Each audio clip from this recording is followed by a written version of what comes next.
Good morning friends, welcome back to another video. आज हम नए चैप्टर इकोनॉमिक्स का शुरू करेंगे जिसका नाम है पॉवर्टी। राइट, सबसे पहले हम पॉवर्टी को समझेंगे और पॉवर्टी को समझने के साथ साथ हम टाइप्स ऑफ पॉवर्टी के बारे में देखेंगे, किस तरह से पॉवर्टी को मेज़र किया जाता है। राइट, उसको भी हम इसी वीडियो में समझेंगे। इसके साथ ही में हम ये भी देखेंगे कि इंडिया में पॉवर्टी के लिए डिफरेंट कमेटीज़ बनाई गई है, कौन कौन सी कमेटी अभी तक बनाई गई है। राइट, उन सब कमेटीज़ की डिटेल देखेंगे। तो चलिए शुरू करते हैं पॉवर्टी के डेफिनेशन से। पॉवर्टी क्या होती है? राइट, हम सबको पता है, ठीक है। एक इंडिविजुअल होता है, ठीक है, उसकी कुछ नीड्स होती है। राइट, एक बेसिक स्टैंडर्ड ऑफ लिविंग होती है। राइट, जो मिनिमम क्राइटेरिया होता है किसी भी पर्टिकुलर पर्सन को अपनी रोज़मर्रा की ज़िंदगी को चलाने के लिए। राइट, जब उन नीड्स को फुलफ़िल करने के लिए, ठीक है, जो इंडिविजुअल होता है उसके पास रिसोर्सेज नहीं होते, मतलब इकोनॉमिक रिसोर्सेज नहीं होते अपनी बेसिक स्टैंडर्ड ऑफ लिविंग को फुलफ़िल करने के लिए, उसको हम पॉवर्टी बोलते हैं। तो इसका क्या मतलब हुआ? ठीक है, it define as the situation at which person lacks minimum financial resources through which he can maintain a minimum standard of living। तो इस तरह से पॉवर्टी को डिफाइन किया जाता है। ठीक है, जो हमारा यूनाइटेड नेशन है, ठीक है, जो यूनाइटेड नेशन की बॉडी है, उसने पॉवर्टी को काफ़ी ब्रॉड पर्सपेक्टिव से देखता है। मतलब, ठीक है, उसकी कुछ क्राइटेरिया है। Right, criteria in the sense वो हंगर एंड माल न्यूट्रिशन को पॉवर्टी में ऐड करता है। राइट, सेकंड, अगर लिमिटेड एक्सेस है एजुकेशन में, राइट, तो भी वो कंसिडर करता है पर्सन जो है पॉवर्टी से डेप्रिवेट है। ठीक है, अगर किसी के साथ सोशल डिस्क्रिमिनेशन हो रही है या एक्सक्लूजन उनका किया जा रहा है, तो वो पॉवर्टी से डिप्राइव है। Right, according to United Nation. ठीक है, lack of participation in society,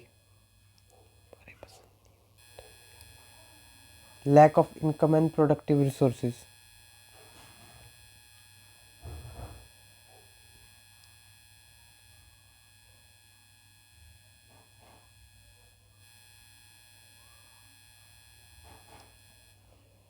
lack of productive resources, ये सब क्राइटेरिया यूनाइटेड नेशन ने अपने पॉवर्टी के डेफिनेशन में डाला हुआ है। अगर कोई पर्सन हंगर और माल न्यूट्रिशन में है तो वो पॉवर्टी में डिप्राइव्ड माना जाएगा। किसी को एजुकेशन की लिमिटेड एक्सेस है, मतलब बढ़िया एजुकेशन नहीं मिल रही, तो वो भी पॉवर्टी में आएगा। राइट, इसके साथ साथ किसी पर्सन के साथ सोशल डिस्क्रिमिनेशन होगी तो वो भी पॉवर्टी में आएगी। ठीक है, सोसाइटी में पार्टिसिपेशन नहीं होगा तब भी पॉवर्टी में आएगा। ठीक है, इनकम नहीं है, इनकम कम है, ठीक है, प्रोडक्टिव रिसोर्सेज नहीं है तो भी आएगा। ठीक है, इंडिया में इस सब को हम कंसिडर कर सकते हैं। ठीक है, हंगर एंड माल न्यूट्रिशन के एग्जांपल को देखा जाए तो हम बात कर सकते हैं। ठीक है, लार्ज पॉपुलेशन एक बड़ा कारण है। ठीक है, लिमिटेड एक्सेस टू एजुकेशन, ठीक है, ट्राइबल एरियाज़, ठीक है, हमारे नॉर्थ ईस्टर्न रीजन, ठीक है, वहाँ पे देख सकते हैं सोशल डिस्क्रिमिनेशन। ठीक है, कास्ट बेस डिस्क्रिमिनेशन हमारी सोसाइटी में एक बहुत ही बड़ा प्रॉब्लम है। Right, lack of participation in society, same. ठीक है, पार्टिसिपेशन अकॉर्डिंग टू कास्ट, ठीक है, ये एक बहुत बड़ा इशू है हमारी सोसाइटी में जब भी हम देखते हैं। ठीक है, lack of income and productivity resources, right, ये पांचवा क्राइटेरिया है। अगर हम फर्दर बात करें टाइप्स ऑफ पॉवर्टी की, टाइप्स ऑफ पॉवर्टी में हम सबसे पहले एब्सोल्यूट पॉवर्टी के बारे में देखेंगे, फिर रिलेटिव पॉवर्टी को समझेंगे और फिर मल्टी डायमेंशनल पॉवर्टी को पढ़ेंगे, राइट। फिर डिफरेंट एस्पेक्ट पॉवर्टी के देखेंगे, जैसे किस तरह से जनरेशनल पॉवर्टी होती है, सिचुएशनल पॉवर्टी होती है, राइट, रूरल पॉवर्टी और अर्बन पॉवर्टी होती है, राइट। तो हम लिखते हैं सबसे पहले टाइप्स ऑफ, सबसे पहले एब्सोल्यूट पॉवर्टी, ठीक है, जिस तरह से नाम डिफाइन कर रहा है, ठीक है। ये एक तरह की कंडीशन होती है जब हाउस होल्ड की जो इनकम है वो एक, देखिए मान लीजिए एक पर्टिकुलरली लेवल ऑफ इनकम है, ठीक है, नेसेसरी लेवल ऑफ इनकम है जो मिनिमम स्टैंडर्ड ऑफ लिविंग को मेंटेन करने के लिए ज़रूरी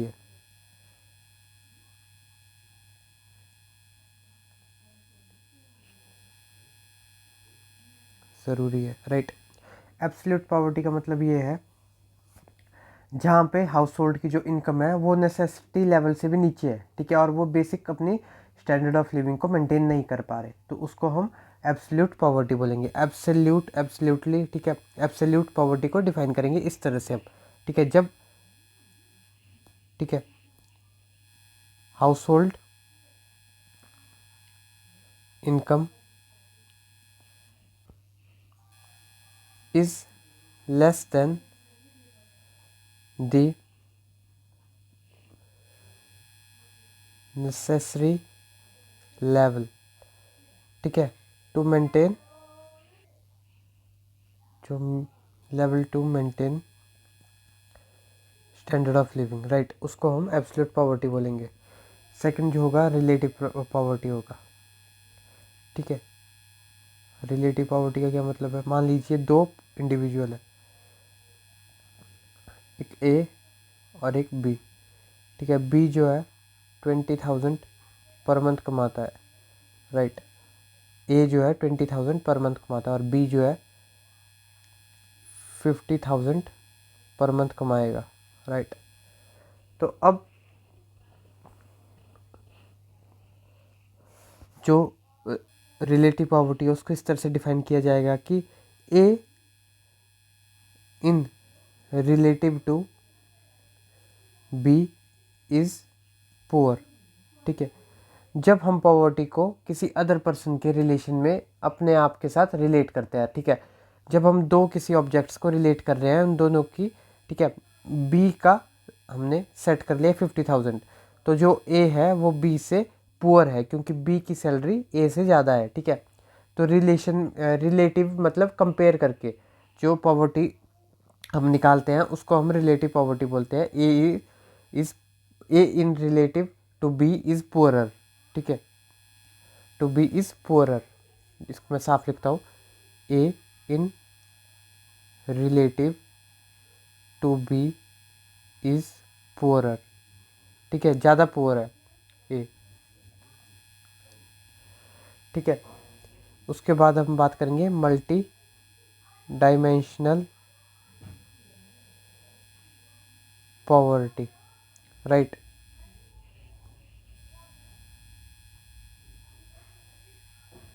मल्टी डायमेंशनल पॉवर्टी को क्या बोलेंगे हम, ठीक है, जब पॉवर्टी को,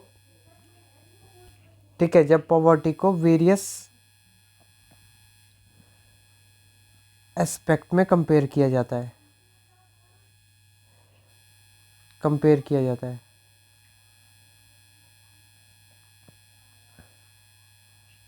मतलब पर्सन जो है वो एजुकेशन के कंपैरिजन में पुअर है, ठीक है, एक प्रॉपर एजुकेशन नहीं मिल रही, ठीक है, एक हेल्थ केयर नहीं मिल रहा, ठीक है, पुअर क्वालिटी ऑफ लाइफ है जो कि हेल्थ केयर से भी आ गया। तो इन जब एक पर्सन जो होता है बहुत सारे डायमेंशन में पुअर या पॉवर्टी फेस करता है तो उसको मल्टी डायमेंशनली पॉवर्टी बोला जाता है। ठीक है, इसका हम MPI इंडेक्स भी पढ़ेंगे आगे। ठीक है, उससे पहले नेक्स्ट टाइप को देखते हैं, सिचुएशनल पॉवर्टी। ठीक है, सिचुएशनल पॉवर्टी का मतलब है जब एक इंडिविजुअल सडन इवेंट की वजह से, अचानक किसी इवेंट की वजह से पॉवर्टी लाइन से, ठीक है, sudden event cause the shift of individual from below poverty line, तो उसको सिचुएशनल पॉवर्टी बोलेंगे। ठीक है, पर्टिकुलरली किसी सिचुएशन की वजह से सडनली वो पॉवर्टी लाइन से नीचे आ गया, उसको सिचुएशनल पॉवर्टी बोलेंगे। नेक्स्ट जो होगा जनरेशनल पॉवर्टी। ठीक है, फर्स्ट जनरेशन, ठीक है, second generation, third generation and so on. जब जो पॉवर्टी है वो जनरेशन टू जनरेशन ट्रांसफ़र हो रही है, ठीक है, उसको हम जनरेशनल पॉवर्टी बोलेंगे। राइट, एक से आगे, आगे से उससे भी आगे ट्रांसफ़र हो रही है, उसको हम जनरेशनल पॉवर्टी बोलेंगे। और रूरल पॉवर्टी और अर्बन पॉवर्टी का यही मतलब है, जब पॉवर्टी को हम रूरल एरिया में रूरल फैक्टर्स के कंसिड्रेशन में मेज़र करते हैं तो वो रूरल पॉवर्टी होती है, और अर्बन पॉवर्टी जब हम अर्बन एरिया में अर्बन केसेस को कंसिडर करके पॉवर्टी को मेज़र करते हैं उसको बोलते हैं। राइट, अब इसके बाद हम मेज़रमेंट ऑफ पॉवर्टी देखेंगे। राइट, उससे पहले हम कुछ कंसेप्ट पढ़ेंगे। सबसे पहले पॉवर्टी लाइन। ठीक है, पॉवर्टी लाइन को हम डिफाइन करेंगे, a minimum income require to purchase a basket of goods and service necessary to satisfy basic needs। Right, एक इतनी मिनिमम इनकम जो फुलफिल कर सके, ठीक है, एक basic needs goods and services की जो ह्यूमन की लाइफ में ज़रूरी होती है। ठीक है, उन गुड्स और बास्केट को खरीदने के लिए जो मिनिमम इनकम लगती है उसको हम पॉवर्टी लाइन कहते हैं। ठीक है, जो भी इस पॉवर्टी लाइन से ऊपर होता है वो रिच कंसिडर किया जाता है, जो इससे नीचे होगा वो पुअर कंसिडर किया जाएगा। ठीक है, अब पॉवर्टी लाइन बास्केट क्या होती है? ठीक है, goods consider to B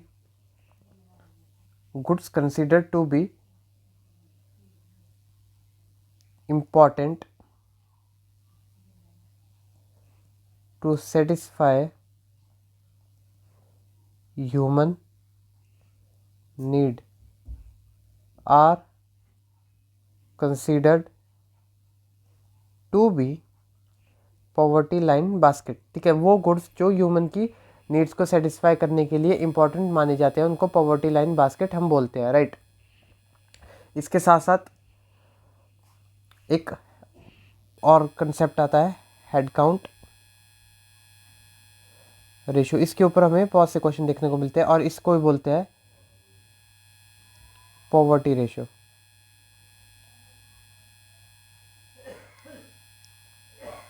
right, poverty ratio या हेड काउंट रेशियो। अब इसका क्या मतलब होता है? It depends at number of poor people present in the total population, which means total poor over total population, या हम कह सकते हैं number of poor person total population में। ठीक है, उसको हम हेड काउंट रेशियो बोलेंगे या पॉवर्टी रेशियो भी बोलेंगे। ठीक है, अगर हम बात करें कि इंडिया में पॉवर्टी को कैसे मेज़र किया जाता है तो इसको हम अभी देखते हैं। ठीक है, poverty estimation in poverty estimation in India, right. Poverty estimation NITI Aayog के द्वारा की जाती है,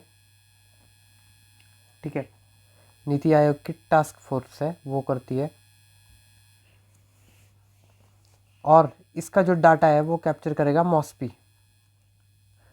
मतलब ministry of statistic and programme implementation का जो डिपार्टमेंट है,